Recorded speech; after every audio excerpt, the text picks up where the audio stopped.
Wildfires. A growing threat to life in the UK.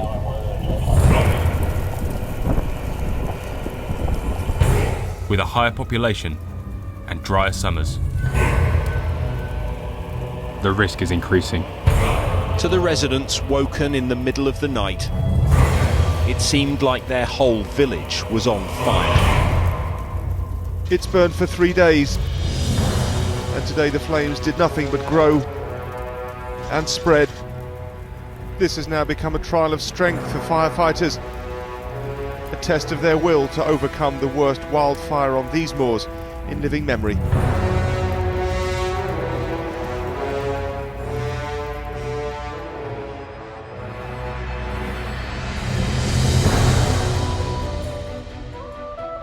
Welcome to the Yorkshire Dales.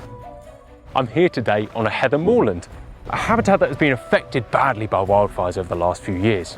In fact, an area the size of Manchester, Newcastle and Southampton combined has been burnt each year. Lives have been put at risk, homes have been put at risk, countless endangered species have been put at risk, and on top of all that, underneath my feet is one of the most precious stores of carbon in the UK. Throughout this film, we're going to be looking at how best to negate the risk of wildfires and how wildfires over the last few years have affected local communities. Back in the summer, I met with a gamekeeper in the Peak District who has spent a lifetime helping prevent and control wildfires. I asked him what the future held for wildfires in Britain. An increase. Okay, why is that? Undoubtedly an increase.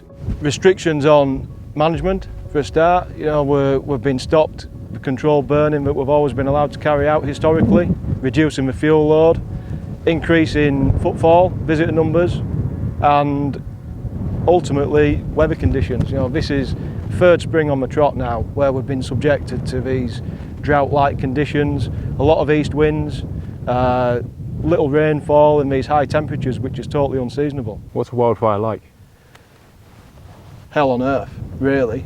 Anybody that's ever witnessed a wildfire or had the misfortune of having to fight one will tell you it's probably one of the worst places you can ever be.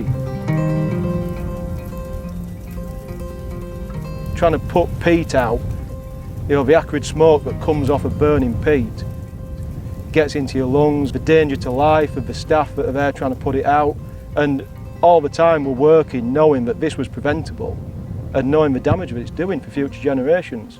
I think some organisations do accept wildfire as a management technique. If they didn't, they would allow us to continue doing what we've always done, and it's prevented wildfires.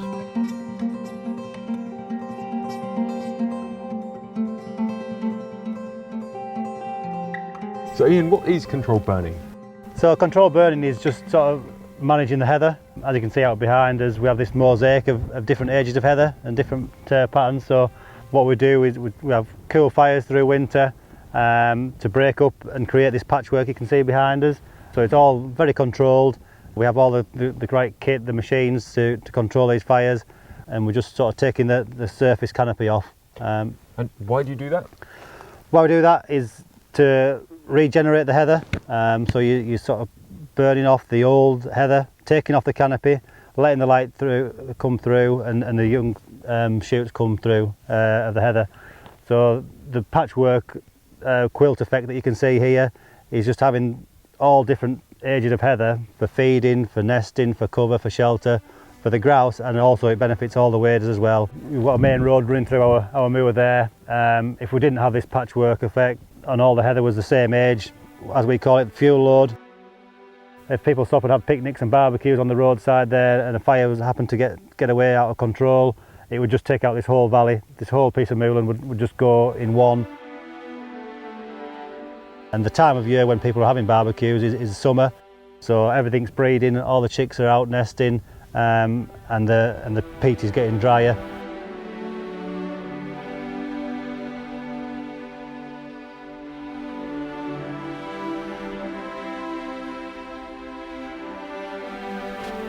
Are wildfires a big risk on Bolton? There's always that risk there, yeah. I think with the current weather patterns and the extreme weather conditions that we're experiencing over the last few years, the summers are getting drier, vegetation on the moor is drying out. But the management that we put in place creates that mosaic that we looked at earlier, creates the fire breaks, so really reduces the risk of any fires on a managed moor. But elsewhere in the country you've got bigger numbers of people and the risk goes through the roof.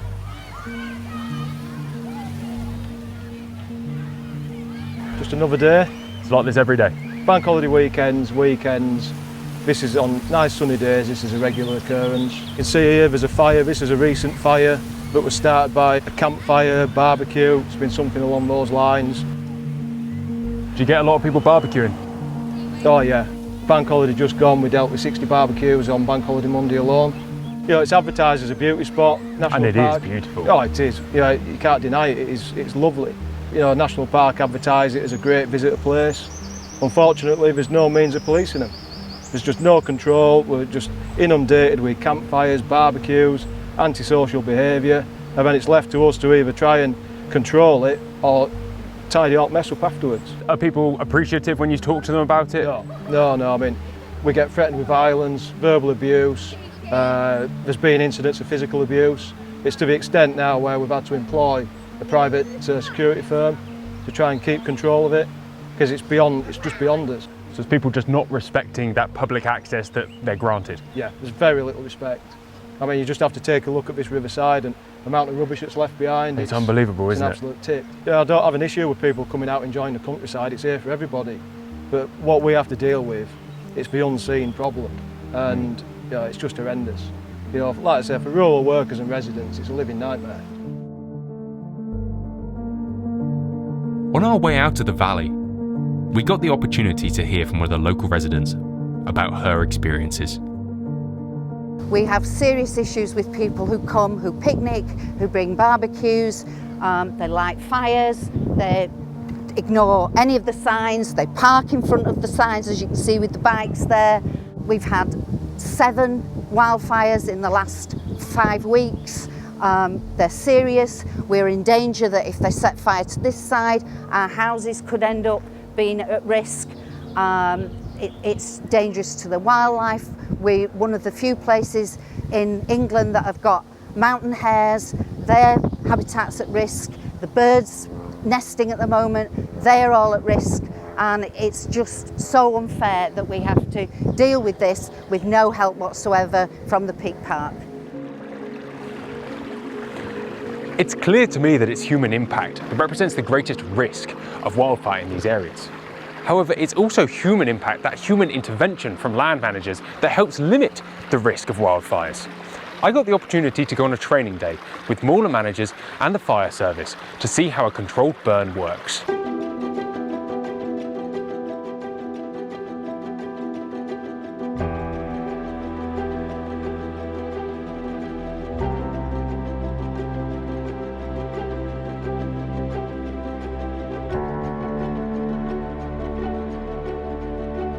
So today we've carried out some cool consented burns on this area of the moor. We've picked out some mature beds of heather that was quite tall, and we've just taken some strips through that. We've been picking out areas where we think the fire will go out, got the wind direction behind us, and lit some strips of it and let the fire run to where we think the fire would go out. We've actually had Derbyshire Fire and Rescue here today. We've provided a bit of an opportunity to use some of their new equipment that they've purchased after all the recent wildfires in the last couple of years.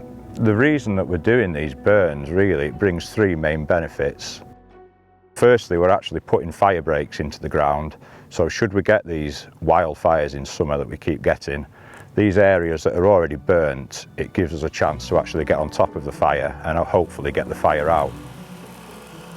The second benefit it brings, when the heather's burnt, it regenerates new growth, and that provides nutritious feed for the sheep, the mountain hares, and also the grouse to feed on. The third benefit is what we're trying to do is create a mosaic of all different age structures of heather, and that in turn benefits all the different species that come and nest here in the springtime. So the shorter, barer ground that's recently burnt will suit the lapwings and the curlews to come and nest on, whereas some of the more mature beds that are left to grow longer will suit merlin, short-eared owl to nest on.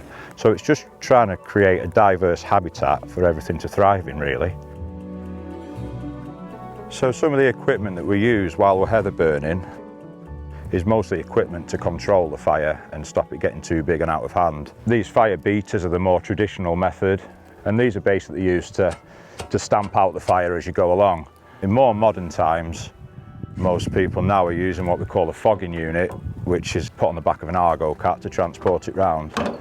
And basically, it is just a high-powered pressure washer that's transportable on the Argo, and that's used to really douse the flames out and is very, very effective.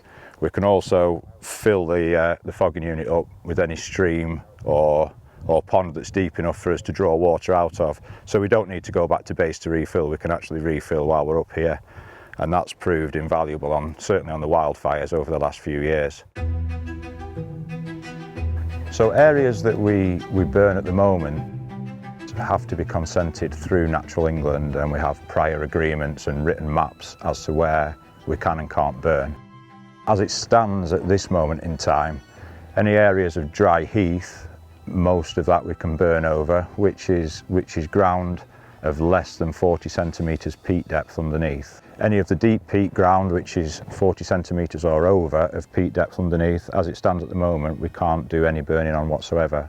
So when we set out burning for the day, we follow our maps and pick areas that we are allowed to burn.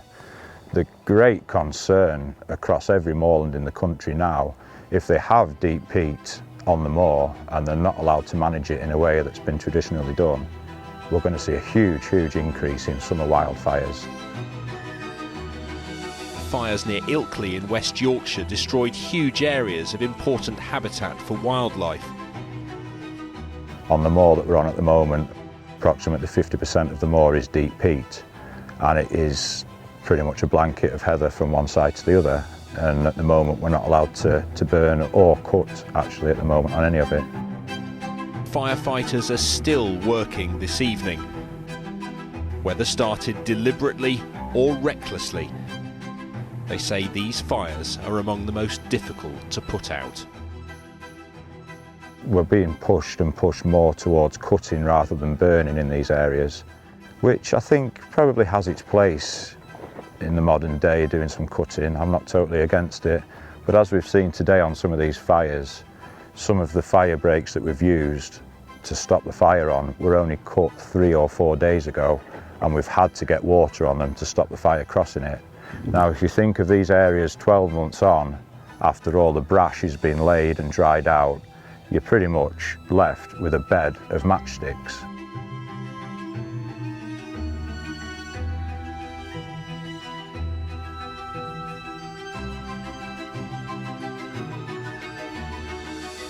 So I've noticed over your side there's areas that are cut and not burnt. Why is that? So yeah, the areas that are cut are generally on the deep peat ground, the wetter areas of the moor. Deep peat being classified as over 40 centimetres of peat on the moor. And so we cut those areas due to Natural England thinking that heather burning is damaging on that area, but we think differently, and we actually think that burning and taking off the canopy and a nice cool fire on that blanket bog is actually beneficial for the bog. This is a kill burn from probably last back end, start of the burning season last year. You can just see how the fire's gone across the top and taken the canopy off the top, but all the stalks are left. None of the woody stuff is burnt, is it? No, exactly. All the stalks, as we call them, cowlings in Yorkshire. And the peat's way down in there, way down, so the fire just run across the top, not touching the peat at all. You've got this charcoal, which science is pointing towards this breaking down and putting more carbon back into the ground. So this is actually sort of speeding up peat production over the natural cycle? Exactly, yeah, it's benefiting the whole cycle, yeah. Proper studies on heather burning are expensive and should be carried out over decades. I met up with Dr. Andreas Heinemeyer from the University of York, who is heading up a study comparing the effects of cutting and burning on heather landscapes. Andreas, can you tell us a bit about your project here? We are on a blanket bog, which is deep peat, so under your feet there are about 200 kilograms of carbon. Each step you take, it's 2.5 meters deep peat here, so it's a valuable carbon store. And the big question is, what happens leaving vegetation heather dominated, lots of biomass, unmanaged, compared to managing, to letting light in, because this is all very dark. So the mosses underneath, which are very important for carbon and water storage. So if I squeeze this, a lot of water comes out. It locks away the water, it locks away the carbon as well. So the question is, if we leave this unmanaged, is it better, is it worse? And we look at all the effects on carbon, on water, on greenhouse gas emissions and water quality, and we look at holistic picture of the ecosystem services. That's what we call it. So what are the results so far? So what we have been looking at in particular is water storage, because when you leave an area like this unmanaged, this really huge amount of vegetation, it transpires a lot of water. It dries out the peat because it needs to get the water from somewhere. And a dry peat is a bad peat, because then organisms will use the peat, break it down, eat it up and return it to the atmosphere. So we have really seen that leaving heather unmanaged dries out the peat compared to managed peat, where we have less of the dense heather. So the mown catchment here actually stores quite a lot of water, because you reduce that transpiration loss and you allow the moss to grow and to soak up the water. However, when we look over in the burn catchment, it is immediately after burning that you have lost a lot of vegetation. So again, it should be similar to the cut one, but actually, because it's a bit more bare, exposed area where you have really burned away the vegetation, the water tends to run off a little bit quicker. Yes, it does. So you reduce the water table depth compared to the cut one. So cutting stores more water compared to the burned catchment. That's what we see. However, this really changes. It's a short-lived impact, and I think that is so important, that our research is a long-term project. So far, most research projects have just worked short term, and then you see an immediate disturbance effect, you see a drastic reduction in water table depth, but nobody really has followed that over time. So after 3 to 5 years, actually the water table depth are exactly the same in the mown, in the burn catchment. And I think this is really important, because you need to then consider the other aspects of those ecosystem services, and that is carbon, for example. So what we found is that cutting and leaving the brush returns a lot of carbon to the peat, but we also measure actually over time that left brush, that biomass, decomposes year after year after year, and you actually create a huge loss just over a longer time. Whereas in the burnt one, when you burn this heather vegetation, about 80% during that burn event go straight up into the atmosphere. So it is a huge loss, and that's what people always tend to show. There's a huge loss of carbon compared to not doing anything or cutting. But you need to see the overall management rotation, and we are talking about 20 years here, or 25 even.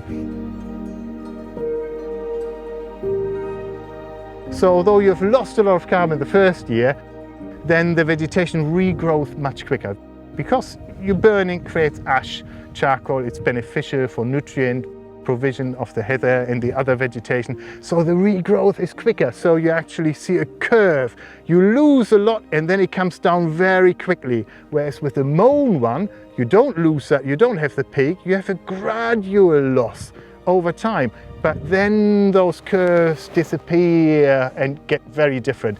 And that's what we see now, that actually over 10 years, the carbon balance is very much the same between the cut and the burnt one. But the burnt one tends to take up more carbon now. So anyone's guess what it will look like in 10 years, but my money is on that actually there's a huge increase in further net carbon take on the burnt rotation.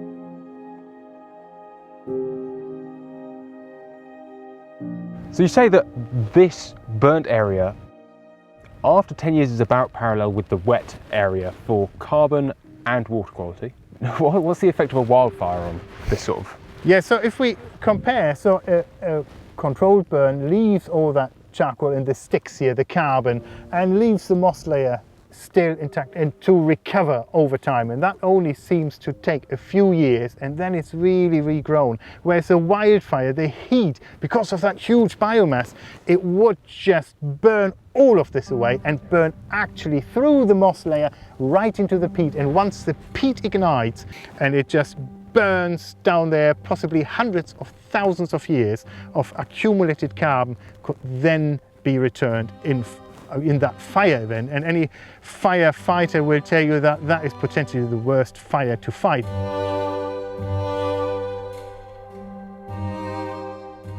What happens after a wildfire? Once it's out, then you've got to start trying to rebuild it. I mean, this piece of ground just above where we are, Bleaklow Summit, that was subjected to a wildfire in 2004. Burnt vegetation, it burnt the peat layer, it burnt the root bed and the seed stock. There's nothing left, it was just bare peat. Since then, there's £3.5 million spent on revegetation, mostly aerial application of lime seed and fert. The problem is now that we've got all that vegetation back in place, there's no means of controlling it. All we've got up there again is a ticking time bomb, and at some point it will happen again. Are grouse moors responsible for wildfires? Not at all, no. I mean, in 12 years of working in Peak District as head gamekeeper, I've never known one single fire by a professional gamekeeper on a driven grouse mower that's needed fire service in attendance. Yet, the wildfires that we're subjected to annually now, it's horrendous, you know, but it just leaves, you know, a disaster zone. Here we are, just 100 metres away from the previous site where I showed you where that barbecue had burnt into that bankside. And this was a wildfire that occurred on Good Friday. Intentional arson attack, it's an ongoing police investigation. My beekeeper was down at his house Friday evening, smelt smoke and came straight up. There was smoke billowing out of this clough side. When heathers left unmanaged, this is the result. Why don't you manage this bank? We're not allowed. We're not allowed to burn any heather on here at all. So I mean, from a wildfire point of view, the fuel load up here, it's just increasing year by year. So you're having to cut everywhere only? It's an option, but it doesn't remove the litter. So even though you're taking down the canopy, you're leaving huge amounts of combustible trash, which is still going to set on fire. It's not like a controlled burn where you remove the canopy and you remove quite a large amount of litter. Is there not a lot of tracks up here?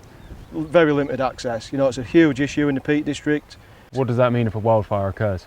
It makes all the difference. You know, you speak to any fire service, when they attend a wildfire, the biggest issue they have is access. For a start, we've just seen the road, we can't get a fire engine in. Yeah. So the first thing we've got to do is get the staff from there up to the top of there. It could be 2 hours walk out with equipment. You know, and no matter who they are, the lads are knackered by the time we get there.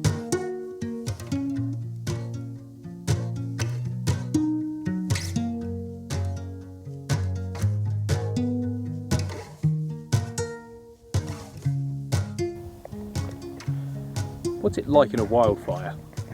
Presumably you've gone to a few shouts. Yeah. What's it like?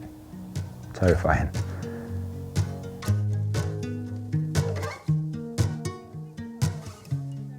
I went to the Staley Bridge one, which was 2018.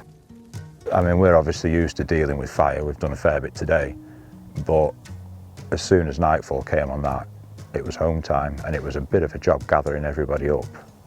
The fire crew were pulling off at that point, and the great thing that the fire crew did that night, they brought a portable light which they put on top of the hill, and they used that to bring all their fire crew back. Of course, all the keepers that had gone were on a strange moor. It was a moor that hadn't been particularly shot for a few years. A lot of new keepers in the area, no one really knew the ground. And as the light faded, the fire had actually split into 12, 15 different fires and a swirling wind, and there were people getting caught in between all these fires. And it was as close to, it was as close to life-threatening as I've ever seen. And it just makes you wonder how much more dangerous these wildfires need to get before there's a slight policy change and we're allowed to burn some fire breaks in on the deep peat ground. Are you paid for the firefighting work that you do, or is it just a community effort? It's a community effort. We help each other out. And to be honest, the majority of the work we did on the Staley Bridge fire at Armfield is RSPB ground, strangely enough. but still more than going up in smoke, and everyone helps out really. So yeah, it needs nipping in the bud before it gets to that stage, and by putting these bits of fires in, little bits here and there, and putting these fire breaks in, it just allows us, if the worst would happen, just to get it under control before it gets to that scale.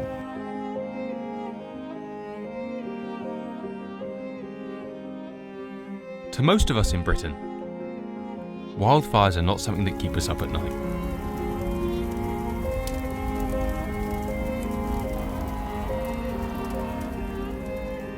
But for these people, the threat to their lives, their homes, is real.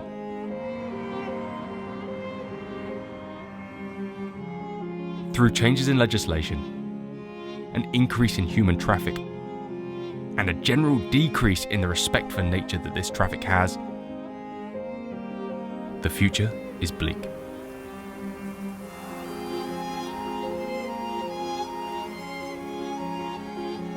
However, we can rest assured that these local men and women will keep fighting for their right to manage the land